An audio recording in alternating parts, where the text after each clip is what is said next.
नमस्कार दोस्तों, मैं इंद्रपाल सिंह पांचाली शामली। आज हम शामली के जे फार्म में हैं। यहाँ पर श्री विजय कौशल जी महाराज की श्री राम कथा चल रही है। राम कथा में का वर्णन कर रहे हैं। उसका वीडियो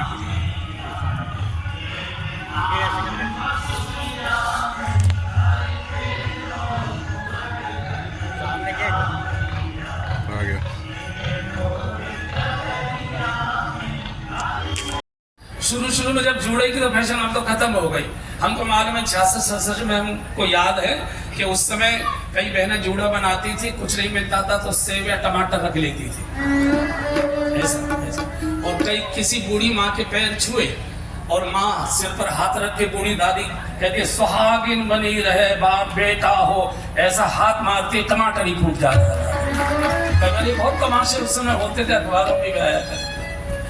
तो उसका क्लिप लगा के ठीक ठाक कर दिया। अच्छा, अब आंखें पुरुष जैसी तो बरेली भेजा एक गण, सुरमा लेकर आया बरेली में, ले आ। झुंझुनू भेजा गया, दौड़ के लहंगा चुनरी चोली सब लेकर आओ। 80 गज का लहंगा वगैरह सब आ गया, पहना दिया। अब सांप लपेटे हुए थे, शरीर पर सांप रेंग रहे थे। बोले इनका क्या करें? तो बोले कि नहीं हमारे साथ ये छुपे रहेंगे। बोले नहीं, जब बीन बजेगा तो ऐसे फू करेंगे, तुम्हारे चक्कर में मेरा भी रास्ता बंद हो जाएगा, मुझे भी नहीं जाने दे। इन्हें उतारे तो सांप रोने लगे, माँ हम तो वैसे विषय ले छुपके रहना हमारा स्वभाव है, लेकिन हमको भी कभी भगवान का दर्शन आपकी कृपा से हमको हो जाएगा तो हो जाएगा, नहीं हम तो सदा विषय ही रहेंगे, हम कैसे दर्शन कर पाएंगे? माँ इतनी कठोर मत बोलो, हमको साथ ले चलो। ले कैसे चले? बोले हम छुपे रहेंगे इनके ब्लाउज में, हम छुपे रहेंगे। हम कैसे? वहाँ जब नाच गाना होगा, बीन बजेगा तो निकल के देखोगे, दर्शन करो मेरा भी। अब क्या करें? शंकर जी का कोई तरकीब करो। तो इन्होंने सांपों के गुच्छे से बनाए और ब्लाउज में चिपका दिए कि चलो अंदर बैठे रहना। इसको लहंगा पहना दे, हाई हील के सैंडल लगा दे।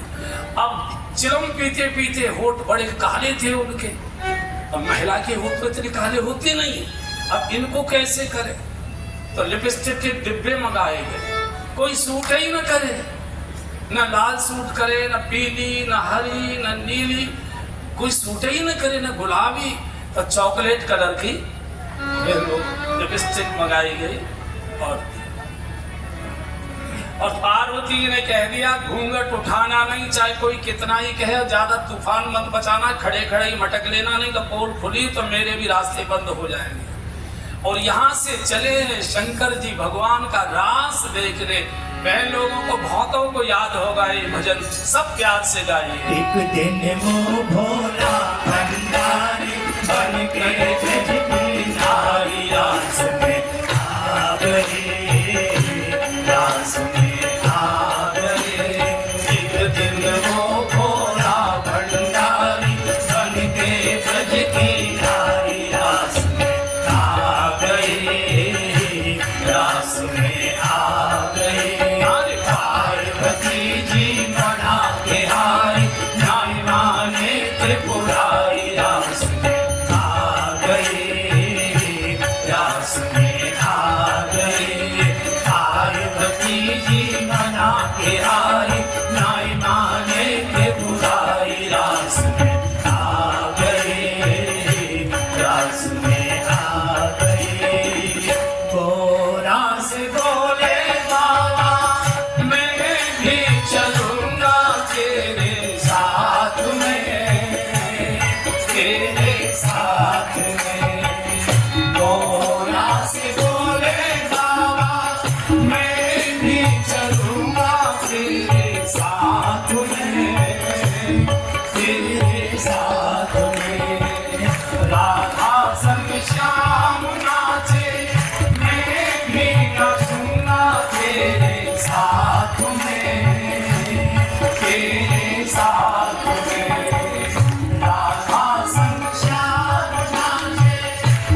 वृंदावन में आ गए निधिवन के पास। गोपेश्वर महादेव नाम का मंदिर है। शंकर जी का वही दोबारा से मेकअप हुआ है, गोपी वेश को संवारा गया।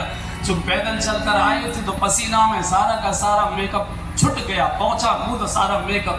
पार्वती जी तो वो तो बहुत समझदार थी, माता हमारी बहुत समझदार होती है। कहीं भी जाएंगी लेकिन पर्स में बाकी रुपया पैसा हो न हो, लेकिन लिपस्टिक वगैरह क्रीम वगैरह रहती है, वो सब चीजें उस पर रहती है। पीछे मुड़कर देखा तो बिल्कुल भूतनाथ है, भाई क्या कर डाला तुमने, सारा मेकअप बिगाड़ दिया। क्या करता, पसीना आ गया, पहुंचा, क्या करूं, ले लो खबर और सुनो। और घूंघट ठीक करके क्लिप और ठीक से पक्की लगा दी। बोले वहां तूफान मत पहुंचाना, हल्ला गुल्ला नहीं, बस खड़े खड़े थोड़ा सा मटक लेना। और कोई कितना भी कहे कि मुंह दिखाओ, घूंघट उठाओ, बिल्कुल नहीं उठाना, बस बोले नहीं उठाए। आ गए निधिवन में, आ गए, सब गोपियों का शुभागमन हो गया। देवताओं के आसन आकाश में अपने अपने विमानों में लग गए, वाद्य यंत्र बजने लगे।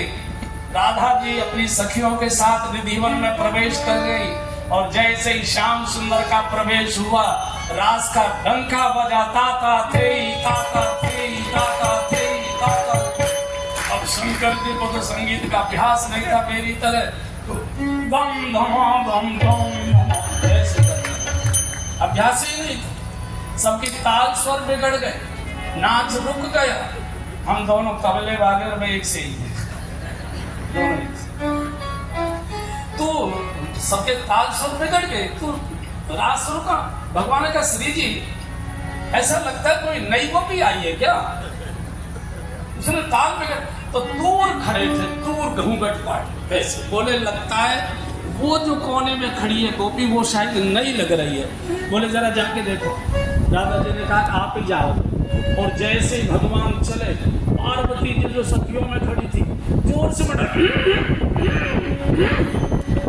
शंकर जी ने देखा कि बोले अब इतनी जोर से घूंघट खींचा के जो क्लिप थी यहाँ हर से साड़ी फट गई। दूर से ही प्रणाम किया है बाबा। हाँ ठीक है। 3 दिन हो गए मेरे बालक के मुख में एक बूंद दूध नहीं गया। रात भर रोता है, रात भर रोता है, न सोता है न सोने देता है। पता नहीं किसकी नजर लगी है। मैंने आपका नाम सुना था, आपकी महिमा सुनी थी, आप बड़े ज्योतिषी हैं। मेरे बालक का जरा रेखाएं देखो और इसकी नजर बदल होता। तो शंकर जी ने कहा वहां खड़ी हो इतनी दूर, अरे लल्ला को मेरे सामने लाओ, उसको पर्दा उसका हटाओ, साड़ी का ये पल्ला उसके ऊपर से हटाओ। फिर मैं देखना चाहता हूँ कि नजर कहाँ लगी है, माथे पर लगी है कि नाक पर लगी है कि ठोड़ी पर लगी है, कहाँ लगी है, मैं देखूं तो सही। तो कौशल्या जी तो बड़ी भोली भाली एक पास आकर बैठी और जैसे ही साड़ी से पल्ला हटाया माने, भगवान का तो चेहरा लाल लाल हो रहा था, रोते रोते हाथ पैर फेंक रहे। और जैसे ही पल्ला हटाया लीला का क्रम उलट गया। निगाह भरकर शंकर जी ने भगवान को देखा और भगवान ने निगाह खोलकर शंकर जी को देखा। लीला बदल गई, शंकर जी ने रोना शुरू कर दिया, भगवान ने फिर खिलाना शुरू कर दिया। एकदम कौशल्या जी ने सिर का सिखा पूरी की पूरी टोकरी भरकर हीरो की इसकी चरणों में बाबा के दान। बाबा वशिष्ठ जी भी मेरे बालक का रोना नहीं हो, जैसा मैंने आपके बारे में सुना था सचमुच आप वैसे मेरे बालक को रोना आपने बंद कर दिया। शंकर जी ने कहा कि माँ अभी तो मैंने तेरे बालक को दूर से देखा है, देखने भर से मैंने इसका रोना बंद कर दिया। अगर तू अपने लाला को एक बार मेरी गोद में दे दे तो मैं जिंदगी भर का ही रोना इसका बंद कर दूंगा। कभी रोए कौशल्या जी तो कौशल्या बहुत सब बहुत। यही शंकर जी जब गोकुल में आते हैं कृष्ण का दर्शन, डरो मत, पार्वती जी का डरने की जरूरत नहीं, हमारे साहब को गोपी बना दो। एकदम डर गए, बोले माँ गोपा का गोपी कैसे बनाएंगे? बोले कुछ भी करिए, कुछ भी करिए। अब क्या करें, इतनी बड़ी बड़ी जटाएं, तो कहा इनको थोड़ा छोटा कर दीजिए, बॉबी कट कर दीजिए इनकी। तो अब कैंची चलाएं तो इतनी जटाएं मोटी, वो कैंची टूट जब चले तो तरकीब बताई पार्वती जी ने, ऐसा करो जूड़ा बना दो, जूड़ा जूड़ा अब उन्होंने जूड़ा तो बनाया, लेकिन वो क्या होता है, जूड़े में रखा जाता है। रेखाएं देखे बोला हाँ, इसके पैर की रेखाएं करके इसको यात्रा बहुत करनी पड़ेगी, इस मालूम है ना लंका तक जाएंगे, लंका। एक आधा और अच्छी बात बताई, धीरे से माने पूछा ये जो बालक मेरा शाम हो थोड़ा सा रंग भी थोड़ा सा, तो जाके शादी वादी है जाएगी कि ना है जाएगी। शंकर जी मौन हो गए, मौन हो गए। अच्छा पता नहीं क्या नियम है संसार, अरे दूर से नहीं बनने की माता बहन हर वो बहुत जरूर बहू कब आएगी, बहू कब आएगी, इसी के लिए परेशान। और रोज मंदिरों में जा, इधर उधर